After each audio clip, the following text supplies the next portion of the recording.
Hello दोस्तों, कैसे हो आप सब। आई होप आप लोग बहुत ही अच्छे से होंगे। तो प्रीवियस क्लास में मैंने आप सभी को इनकम फ्रॉम हाउस प्रॉपर्टी और इनकम फ्रॉम कैपिटल गेन से एक बहुत ही इंपॉर्टेंट चैप्टर जो है कंप्लीट कराया था।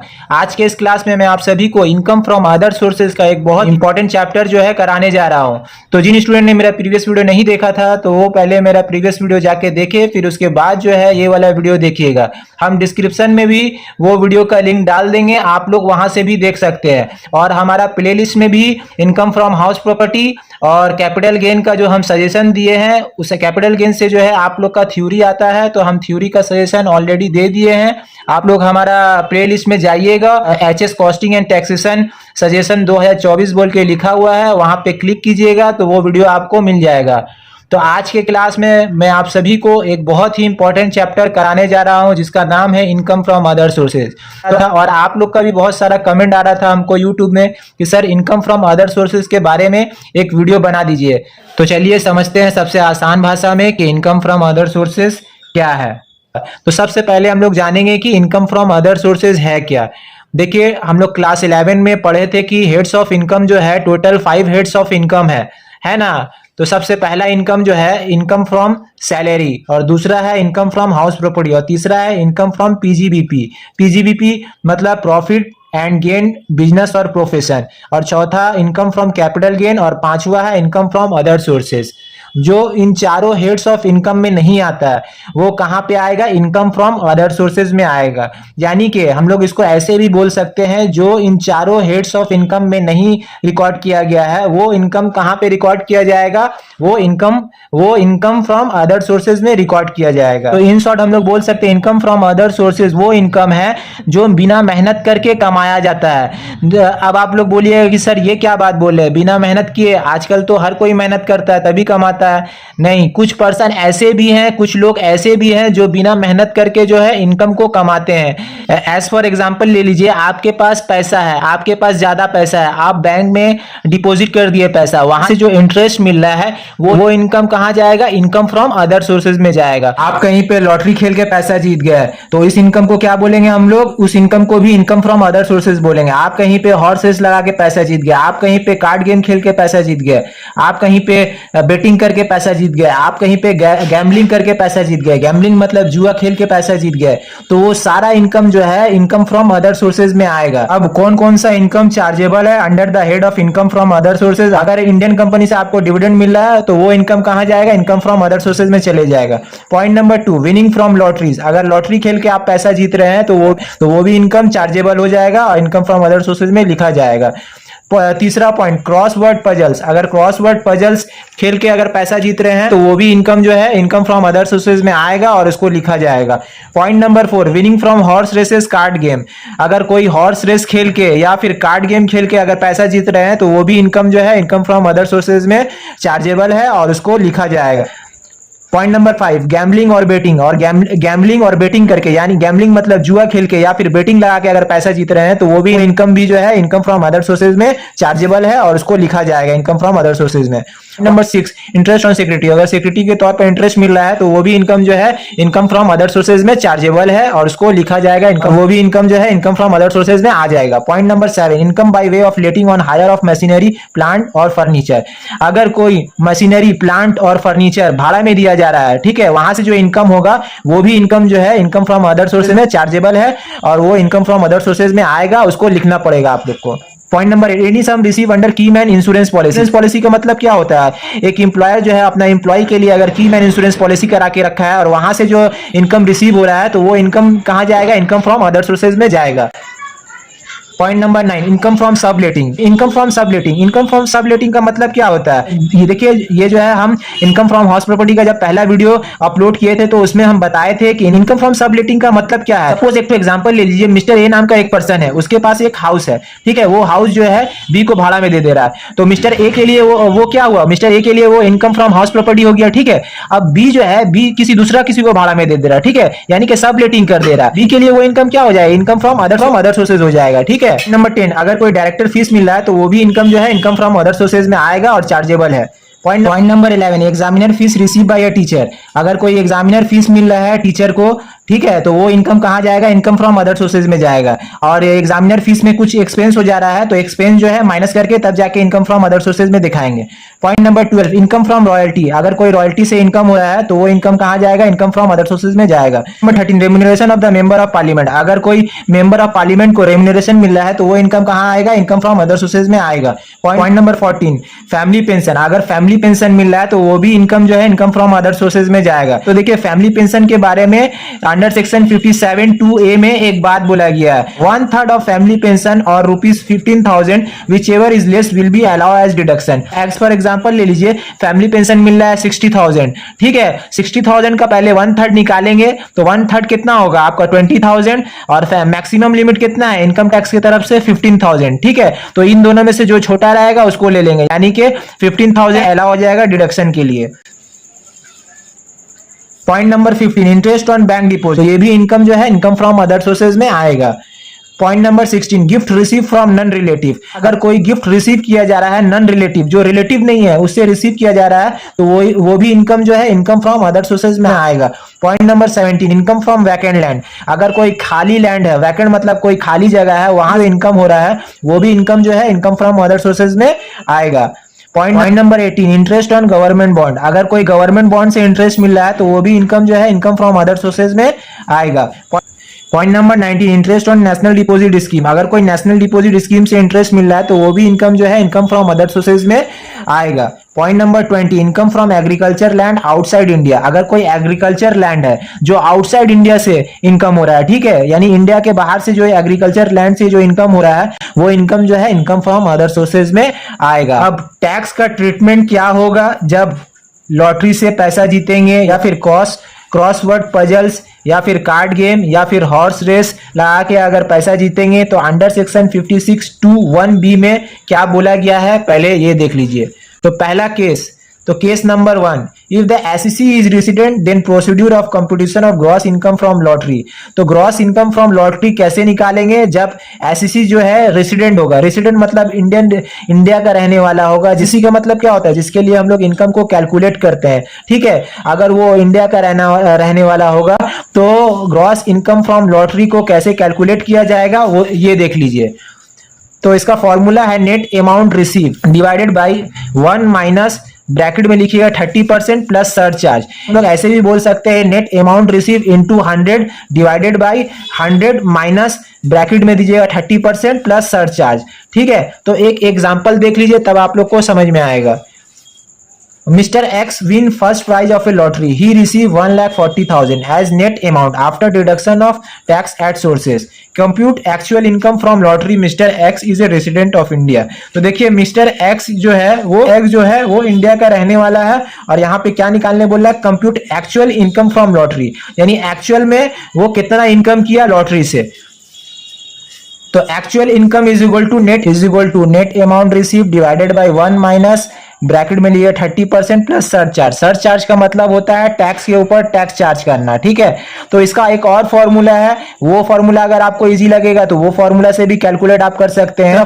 तो इसका दूसरा फॉर्मूला क्या है, net amount receive into 100 divided by 100% minus bracket में लिखिएगा 30% प्लस, अगर कोई सरचार्ज है तो दोनों को प्लस करके तब 100% से जो है माइनस कर देंगे, ठीक है।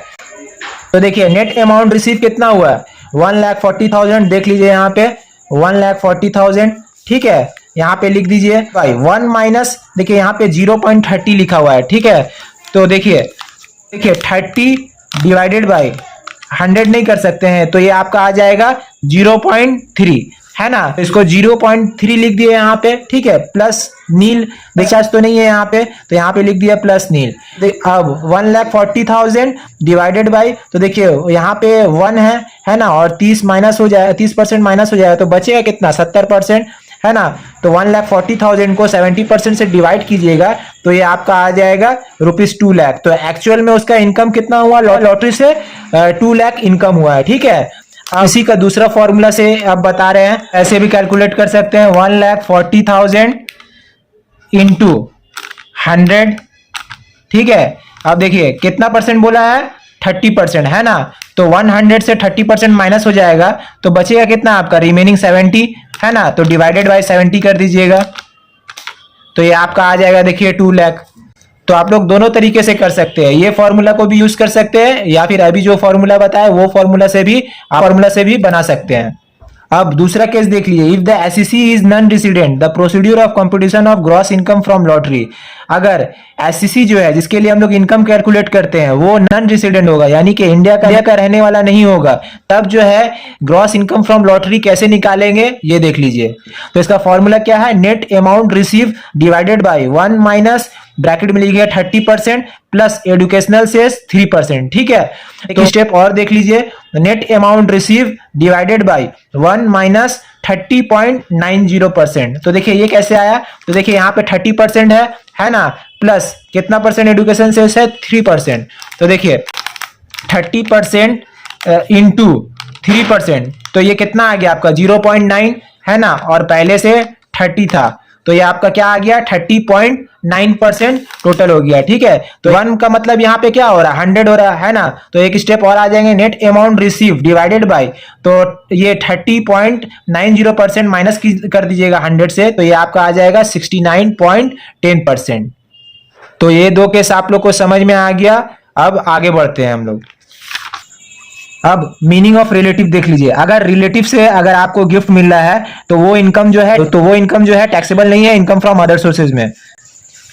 तो सपोज कर लीजिए मिस्टर ए नाम का एक पर्सन है, उसको फादर से गिफ्ट मिल रहा है, ठीक है, तो वो टैक्सेबल नहीं है। और मिस्टर ए का फादर कौन हुआ, रिलेटिव हुआ, है ना। ठीक उसी तरीके से मिस्टर ए का मदर कौन हुआ, रिलेटिव हुआ। अगर उससे जो है गिफ्ट मिल रहा है तो वो गिफ्ट जो है टैक्सेबल नहीं है इनकम फ्रॉम अदर सोर्सेज से। ठीक है, और फादर का भाई से अगर कोई गिफ्ट मिल रहा है, यानी कि चचा से अगर गिफ्ट मिल रहा है, तो वो भी इनकम जो है इनकम फ्रॉम अदर सोर्सेज में टैक्सेबल नहीं है। ठीक उसी तरीके से फादर का सिस्टर से अगर गिफ्ट मिल रहा है मिस्टर ए को, तो वो भी जो है इनकम फ्रॉम अदर सोर्सेज में चार्जेबल नहीं है, तो वो भी जो है रिलेटिव हो गया। ठीक है, और सिस्टर का हस्बैंड भी, तो वो भी जो है रिलेटिव हो गया मिस्टर ए का, तो वो भी जो है टैक्सेबल नहीं है। ठीक उसी तरीके से चाची से अगर मिस्टर ए को गिफ्ट मिल रहा है तो वो भी इनकम जो है इनकम फ्रॉम अदर सोर्सेज में नहीं आएगा। तो ये देखिए हम एक डायग्राम ही बना दिए हैं, वो डायग्राम को आप लोग अच्छे से देख लीजिए। कौन हुआ, रिलेटिव हुआ, है ना, मिस्टर ए का, ये सब कौन हुआ, रिलेटिव हुआ। तो इन शॉर्ट हम आप सभी को बता दे रहे हैं, दादी दादा चाची चाचा फूफा फूफी, दादी फूफा फूफी नानी नाना। मिस्टर ए का सपोज कर लीजिए वाइफ है, शादीशुदा है, ठीक है, तो वाइफ से, तो वाइफ कौन हो गया, ये भी जो है रिलेटिव हो गया। तो ये सब सारा जो है, तो ये सब सब जो है रिलेटिव हो गया। तो ये सबको हम लोग रिलेटिव बोलेंगे। तो एक बार देख लीजिए आप लोग अच्छे से, फिर हम नेक्स्ट स्टेप में बढ़ रहे हैं।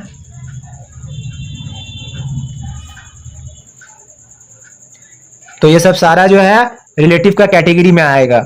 ठीक है, अगर किसी को कोई डाउट होगा तो रिलेटिव के बारे में समझने में, तो हमको कमेंट सेक्शन में कमेंट जरूर कीजिएगा। तो अब नेक्स्ट देख लीजिए, गिफ्ट रिसीव बाय इंडिविजुअल और एचयूएफ। अगर कोई गिफ्ट रिसीव होता है किसी इंडिविजुअल से या फिर एचयूएफ का मतलब क्या हुआ, हिंदू अनडिवाइडेड फैमिली से, तब क्या होगा ये देख लीजिए। तो रिलेटिव के केस में नॉन टैक्सेबल है, हम पहले भी बता दिए है ना। रिलेटिव अगर रहेगा तो टैक्सेबल नहीं है, ठीक है, और नॉन रिलेटिव रहेगा तब जो है टैक्सेबल हो जाएगा इनकम फ्रॉम अदर सोर्सेज में, तो ये चार्जेबल हो जाएगा। तो देखिए इसमें दो केस है, मॉनेटरी और नॉन मॉनेटरी। मॉनेटरी का मतलब क्या होता है, के तौर पर, यानी कि कैश के तौर पर अगर गिफ्ट मिल रहा है अपने फ्रेंड से, ठीक है, तो देखिए यहाँ पर इनकम टैक्स क्या बोल रहा है, अगर 50,000 से कम रहेगा तो वो क्या हो जाएगा, नॉन टैक्सेबल हो जाएगा। ठीक है, तो 50,000 तक जो है वो एग्जेम्प्ट है। अगर 50,000 से ज्यादा रहेगा, यानी कि ग्रेटर देन, तो 50,000 से अगर ज्यादा रहेगा तो वो जो है टैक्सेबल हो जाएगा इनकम फ्रॉम अदर सोर्सेज में, और वो जो है चार्जेबल हो जाएगा। नॉन मॉनेटरी के तौर पर गिफ्ट मिल रहा है, यानी कि सामान के तौर पर गिफ्ट मिल रहा है। जैसे कि देखिए पहला पॉइंट में हम लिखे हैं ज्वेलरी, अगर कोई सोना मिल गया फ्रेंड से, है ना, या फिर स्कल्पचर मतलब समझते हैं, बड़ा बड़ा जैसे मूर्ति होता है, ठीक है, और तीसरा पॉइंट जो है एनी वर्क और आर्ट, ठीक, यानी कि कोई आर्ट के तौर पर मिल गया, ठीक है, पेंटिंग वगैरह, तो वो इनकम का कैसे कैलकुलेशन होगा पहले ये देख लीजिए। अगर 50,000 से उस सामान का वैल्यू कम रहेगा तो वो क्या हो जाएगा, एग्जेम्प्ट हो जाएगा। तो इनकम टैक्स की तरफ से वो क्या किया गया है, एग्जेम्प्ट कर दिया गया, यानी कि माफ कर दिया गया है। ठीक है, और उसका वैल्यू जो है 50,000 से ज्यादा रहेगा, यानी कि ग्रेटर देन रहेगा, तो उस केस में जो है टैक्सेबल हो जाएगा, इनकम फ्रॉम अदर सोर्सेज में आ जाएगा, चार्जेबल हो जाएगा। ये पूरा आप लोग अगर अच्छे से पूरा अगर वीडियो देख लीजिएगा तो इनकम फ्रॉम अदर सोर्सेज का जो भी क्वेश्चन आएगा, हम गारंटी के संग बोल रहे हैं, आप लोग कर लीजिएगा। तो वीडियो को पूरा एंड तक देखिएगा तो आप लोग का पूरा इनकम फ्रॉम अदर सोर्सेज का कॉन्सेप्ट जो है पूरा क्लियर हो जाएगा, एकदम अच्छा से समझ में आ जाएगा। तो देखिए टैक्स फ्री इंटरेस्ट सेक्शन 1015 में क्या बात बोला गया है। तो देखिए कुछ इंटरेस्ट जो है टैक्स फ्री होते हैं, है ना। कुछ इंटरेस्ट जो है इनकम टैक्स की तरफ से जो है टैक्स फ्री है, यानी कि एग्जेम्प्ट है, माफ है। देखिए अंडर सेक्शन 1015 में क्या बात बोला गया है, देख लीजिए। Under section 1015 of income tax act, interest earn from the following securities bond and certificate are exempt from tax. अगर कोई इंटरेस्ट जो है सिक्योरिटी बॉन्ड या फिर सर्टिफिकेट से मिल रहा है तो वो इंटरेस्ट जो है एग्जेम्प्ट है। तो आप देख लीजिए हम यहाँ पे 12 पॉइंट दे दिए हैं, तो ये 12 पॉइंट आप लोग को याद करने का जरूरत नहीं है, हम मेन पॉइंट आपको बता दे रहे हैं जो आप लोग का एग्जाम में आता है, ठीक है।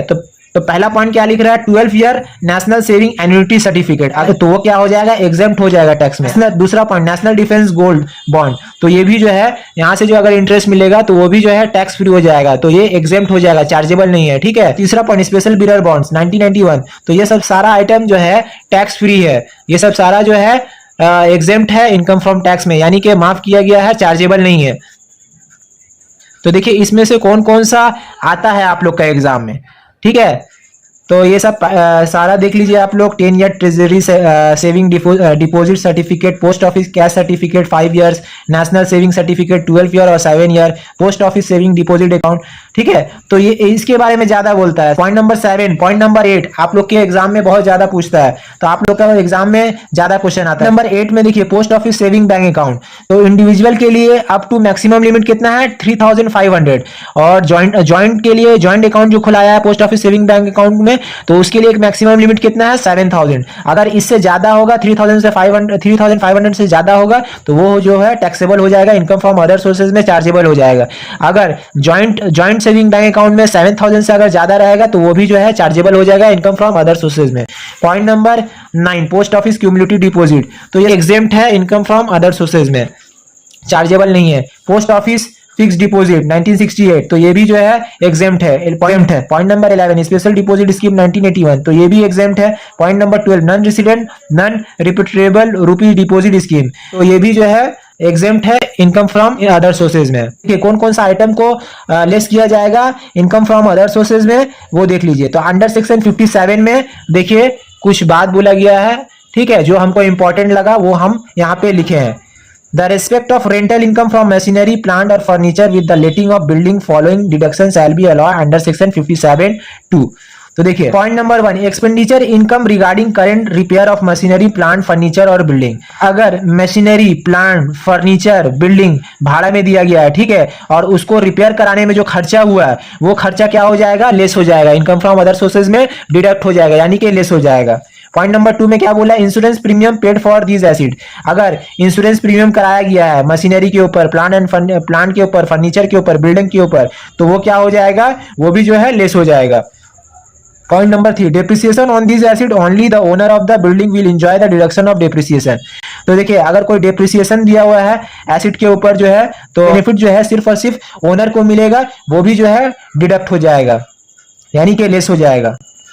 तो फैमिली पेंशन के बारे में पहले भी बता दिए, है ना।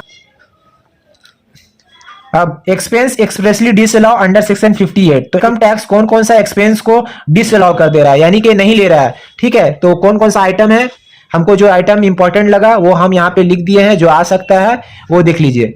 Point number 1 any personal expenses of the SEC, SEC का कोई भी पर्सनल एक्सपेंस होगा तो वो इनकम टैक्स क्या करेगा, डिसअलाउ कर देगा, ठीक है। तो वो जो है उसको अलाउ नहीं करेगा इनकम फ्रॉम अदर सोर्सेज में। Point number 2 any interest payable outside India on which tax has not been deducted at source, कोई भी इंटरेस्ट जो है पे आउटसाइड इंडिया, तो उस केस में जो है इनकम टैक्स क्या करेगा, इसको डिसअलाउ कर देगा, यानी कि अलाउ नहीं करेगा। अब एक बहुत ही इंपॉर्टेंट क्वेश्चन कराने जा रहे हैं जो कि 2024 के लिए आप लोग का बोर्ड के एग्जाम के लिए बहुत ही इंपॉर्टेंट है, तो ये देख लीजिए आप। अभी जो क्वेश्चन करा रहे हैं वो 2015 में आया हुआ है, एचएस 2015 में आया हुआ है। Compute income from other sources of Shri Bimal Chakraborty for the assessment year 2016-17। Point number 1 interest on bank deposit 10,000। Point number 2 income, point number 2 income from WB state lottery, bracket में देखिए नेट दिया हुआ है 1,38,200 और टीडीएस जो है 30.9% बोला है। ठीक है, टीडीएस का फुल फॉर्म होता है टैक्स डिडक्टेड एट सोर्सेज, तो वो कितना परसेंट बोला है 30.9% बोला है। ठीक है, तो 30.9% जो है ये माइनस हो जाएगा, हम पहले भी बताया आपको। Point number 3 income from house property 36,000, ये इनकम आएगा इनकम फ्रॉम अदर सोर्सेज में? जी नहीं, इनकम है ये इनकम जो है इनकम फ्रॉम हाउस प्रॉपर्टी में आएगा। ठीक है, यहाँ पे income from other sources chapter कर रहे हैं तो यहाँ पर ये इनकम जो है नहीं आएगा। Point number 4 dividend from Indian company, तो क्या ये आएगा? जी हाँ, ये आएगा इनकम फ्रॉम अदर सोर्सेज में। Point number 5 fees receive from examining answer script, यहाँ पे एग्जामिनर जो है फीस रिसीव कर रहा है, कितना रिसीव कर रहा है 10,000। तो अगर फीस रिसीव करने में अगर कुछ खर्चा हो जाता है तो वो खर्चा को हम लोग डिडक्ट करके तब जो है इनकम फ्रॉम अदर सोर्सेज में दिखाते हैं। ठीक है, तो यहाँ पर कोई भी एडजस्टमेंट नहीं है, डायरेक्ट हम लोग बाहर का कॉलम में लिख देंगे। इसको सॉल्व कर लेते हैं। तो सबसे पहले ऊपर में लिखिएगा computation of income from other sources of Shri Bimal Chakraborty a resident individual for the assessment year 2016-17 relating to the previous year 2015-16। ठीक है, तो देखिए क्वेश्चन में असेसमेंट ईयर कब का दिया हुआ है 2016-17। ठीक है, तो प्रीवियस ईयर कौन सा हो जाएगा 2015-16। तो जो असेसमेंट ईयर दिया हुआ रहेगा वो आप लोग लिख दीजिएगा। तो देखिए पहला पॉइंट में क्या बोल रहा है, इंटरेस्ट मिल रहा है इंटरेस्ट ऑन बैंक डिपॉजिट, तो ये आएगा इनकम फ्रॉम अदर सोर्सेज में, तो उसको लिख देंगे। तो यहां पे लिखिएगा point number 1 interest on bank deposit.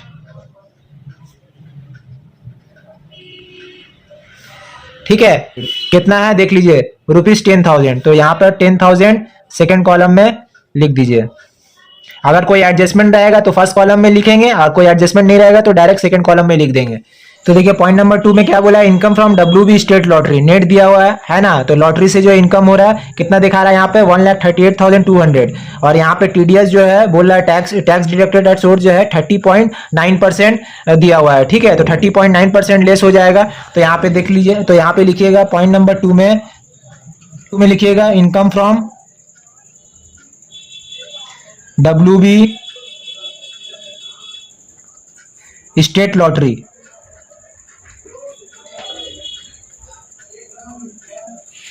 State lottery, ठीक है, तो देखिए ये नेट दिया हुआ है, हम लोग को ग्रॉस में कन्वर्ट करना पड़ेगा। तो फिर यहाँ पे लिखिएगा 1,38,200 इंटू 100 डिवाइडेड बाई, तो देखिए यहाँ पे क्वेश्चन में कितना परसेंट डिवाइडेड बाई कितना परसेंट टीडीएस बोला है 13.9%, तो 100%, तो यहाँ पे ब्रैकेट में दिखाइएगा, तो यहाँ पे दिखाइएगा ब्रैकेट में 100 माइनस टीडीएस कितना परसेंट बोला है 30.9%, तो यहाँ पे लिख दीजिए माइनस 30.9%। और एक स्टेप और लिखेंगे तो देखिए तो 100 माइनस 30.9%, तो यहाँ पे एक स्टेप और होगा 1,38,200 इंटू 100, तो देखिए यहाँ पे 100 से 30.9% माइनस हो जाएगा, तो कितना आपका बच जाएगा, यहाँ पे देखिए कैलकुलेटर में दिखा दे रहे हैं 100 माइनस 30.9, ठीक है, तो ये आपका आ जाएगा 69.1, ठीक, तो यहाँ पे डिवाइडेड बाई 69 पॉइंट, तो आप देखिए 1,38,200 इंटू 100 कीजिएगा, तो देखिए कैलकुलेटर में दिखा दे रहे हैं 1,38,200 इंटू 100 बाई कितना लिखे यहाँ पे 69.1, तो डिवाइडेड बाई 69.1, तो ये आपका आ जाएगा 2 लाख, ये 2 लाख को यहाँ पे हम लोग लिख देंगे, तो ये 2 लाख यहाँ पे लिख दीजिएगा। अब देखिए पॉइंट नंबर 3 में क्या बोला है, इनकम फ्रॉम हाउस प्रॉपर्टी, क्या ये आएगा? नहीं, ये इनकम फ्रॉम अदर सोर्सेज में नहीं आएगा, ये कहाँ आएगा, जब income from house property chapter करेंगे तो वहां पे ये इनकम चले जाएगा। Point number 4 dividend from Indian company, क्या ये आएगा? हाँ, ये इनकम फ्रॉम अदर सोर्सेज में आएगा, तो यहाँ पे पॉइंट नंबर 4 लिखिए, पॉइंट नंबर 4 में लिखिएगा dividend from Indian company, dividend from Indian company कितना दिया हुआ है, dividend from Indian company 12,000। Number 5 में देखिए लिखा हुआ fees receive from examining answer script, तो वो भी लिख दीजिए, पॉइंट नंबर 5 में फीस रिसीव फ्रॉम एग्जामिनिंग। देखिए इसके ऊपर अगर कुछ खर्चा रहा तो वो खर्चा जो है माइनस हो जाएगा। एग्जामिनिंग आंसर स्क्रिप्ट कितना दिया हुआ 10,000 यहाँ पे लिख दीजिए। अब इसको टोटल कर दीजिए तो इनकम फ्रॉम अदर सोर्सेज निकल जाएगा। तो देखिए टोटल कीजिएगा, पहला है 10,000 प्लस 2 लाख प्लस 12,000 प्लस 10,000, तो ये आपका टोटल इनकम आ जाएगा 2,32,000। ये 2,32,000, तो यहाँ पे लिख दीजिए 2,32,000। तो ये इनकम फ्रॉम अदर सोर्सेज निकल गया, तो यहाँ पे लिख दीजिए इनकम फ्रॉम अदर सोर्सेज।